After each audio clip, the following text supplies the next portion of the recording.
После лесниот фейслифтинг, Бентли започна и механички да ја обновува понудата на Бентайга. Согласно стратегијата со наредните 5 години сите модели да бидат електрифицирани, ставен е акцент на постоечката плагин хибридна варијанта која е подобрена. Главните параметри на погонската група останаа исти: 3-литарски бензински V6 мотор и електромотор кои заедно испорачуваат 449 конски сили и максимални 700 Нм вртежен момент. Батериите и понатаму се со капацитет од 17,3 кWh, но заради новата контролна единица сега овозможуваат електрична автономија од 51 км. Тие имаат гаранција од 8 години или 160.000 поминати километри, а за целосно полнење се потребни 2,5 часа.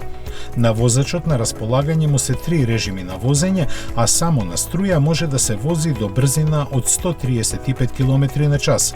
Забрзувањето до 100 на час трае 5,5 секунди, а максималната брзина е 254 км на час.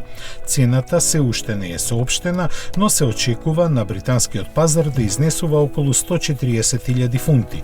Од Бентли тврдат дека просечната потрошувачка изнесува 3,3 литри на 100 км, а емисијата на јаглерод диоксид 78 грама на километар. Се друго е како и кај Бентайга со моторите со внатрешно согорување, што значи многу луксуз и напредни технологии. Меѓу нив, покрај Apple CarPlay, за прв пат е Android Auto конективноста. Новост е и тоа што во понудата ги нема веќе дизелот и мастодонскиот 6-литарски W12 мотор со основната изведба, додека неговата посилна спид варијанта останува.